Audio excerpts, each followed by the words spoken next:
Então, primeiro tempo, o Santos começa muito bem, tá? Começou muito bem o jogo, dominou ali as ações, faz o seu gol. Só que depois que o Santos fez o gol, cara, o Santos ele simplesmente baixou muitas linhas e ficou sendo sufocado a todo momento ali pelo Palmeiras, que quase conseguiu um empate ali no primeiro tempo. No segundo tempo, o Palmeiras continua na mesma pegada, dentro de casa, né? Daquele jeito que a gente sabe como é que é. Empata o jogo.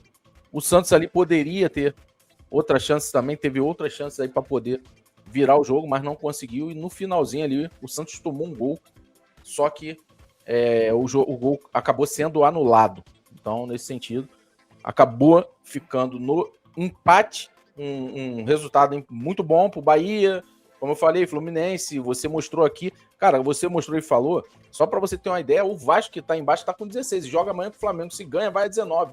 Já cola também no Bahia. Então, o Vasco hoje está no 13º. Então, o campeonato aqui a partir do sexto colocado, tá muito embolando, parelho, né? tá embolando, tá uma bagunça total. Ó, só para você ter uma ideia, ô Jonas, se o Bahia ganha o jogo contra o São Paulo, o Bahia sai de sexto e pula, né, ali para terceiro, cara, para quarto colocado. Ele toma a posição do Bahia, desculpa, toma a posição do São Paulo. E deixa eu ver aqui, o problema é que o saldo do Bahia é menor que o do Fluminense. O Fluminense perde seu jogo aí, o Bahia vai continuar atrás do Fluminense. Mas já fica no G4, que eu acho importante, Jonas. O Bahia não tem mais nada. Não tem... mais gordura, né? Gordura, não tem como perder. O Bahia não está na Libertadores. O Bahia, enquanto os times estão jogando na Libertadores, ele tem tempo para poder acertar as arestas. E agora o Bahia, né, vai jogar também a vida na Copa do Brasil contra o Remo, que acabou perdendo dentro de casa, né? Pro Remo. Então, cara, não tem mais gordura. A torcida do Bahia tá segurando o time, mas vai chegar um momento que vai ficar muito chateado se o Bahia não melhorar esse futebol, gente. Cara, e eu bato nessa tecla aqui, meus amigos. Esse jogo contra o São Paulo, tá? Esse jogo contra o São Paulo é um jogo preponderante e importante pra gente entender qual é o Bahia que vai jogar esse Campeonato Brasileiro. Porque o Bahia já foi eliminado da Libertadores precocemente. O Bahia já foi eliminado, está prestes a ser eliminado pelo Remo. Gente, não é uma eliminação para time, pelo Remo, tá? E se o Bahia não pontuar amanhã contra o São Paulo, e é difícil, e é complicado tu pontuar lá contra o São Paulo, lá no Morumbi. E justamente, Rodrigo, no momento que o São Paulo tem crescido durante o campeonato, o São Paulo vem crescendo durante o campeonato. Não pontuar, cara, as equipes de baixo já estão encostando no Bahia.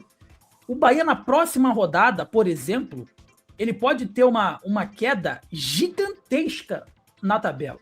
Nós já trouxemos aqui a tabela, mostrando o quanto as equipes já estão encostando. O próprio Rodrigo já falou, até o Vasco já está encostando no Bahia também. E aí fica pressionado. E você trabalhar sob pressão é muito difícil.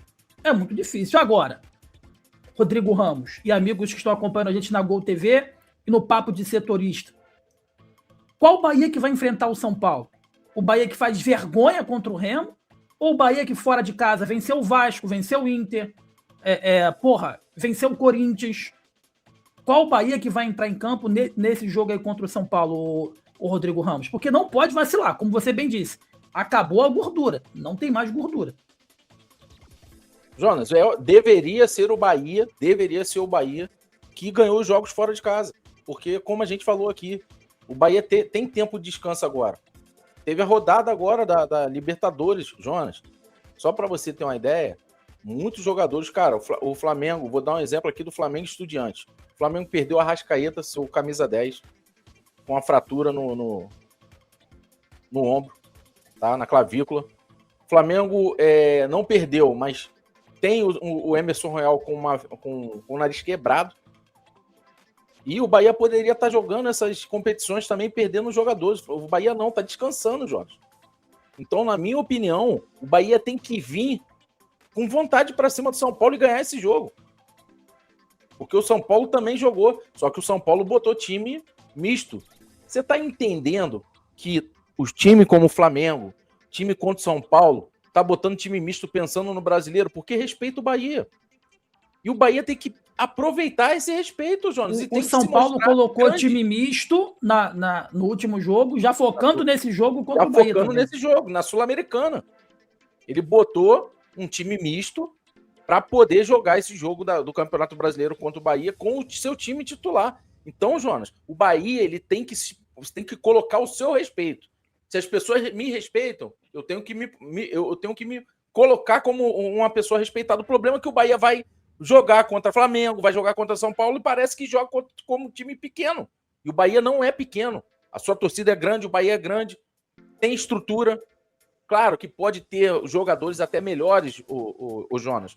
Tem que fazer, na minha opinião, uma janela que coloque alguns jogadores ali.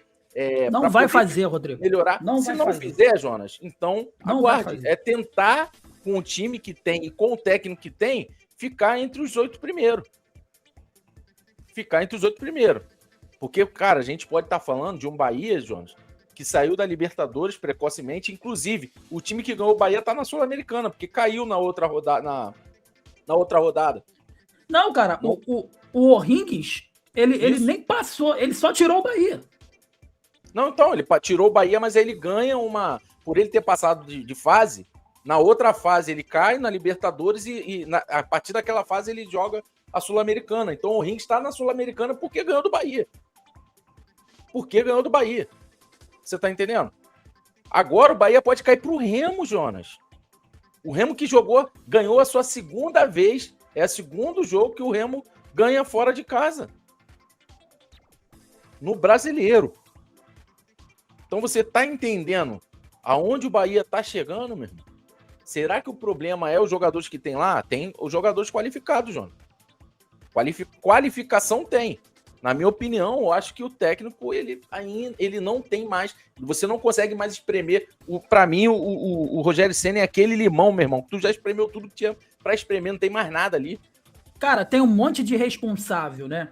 De cima para baixo. O Grupo City vendeu uma imagem de que ia montar um bom time de protagonismo, mas está mostrando que não vai ser e não quer ser protagonista. Eu fiz um vídeo até lá no Instagram, lá da Gol TV. Vai lá e siga a Gol TV também. Lá no Instagram tem um vídeo lá. O Grupo City não quer ser protagonista, amigos. Não quer ser, porque ser protagonista é problema. Ser protagonista é você chamar uma pressão para você, né?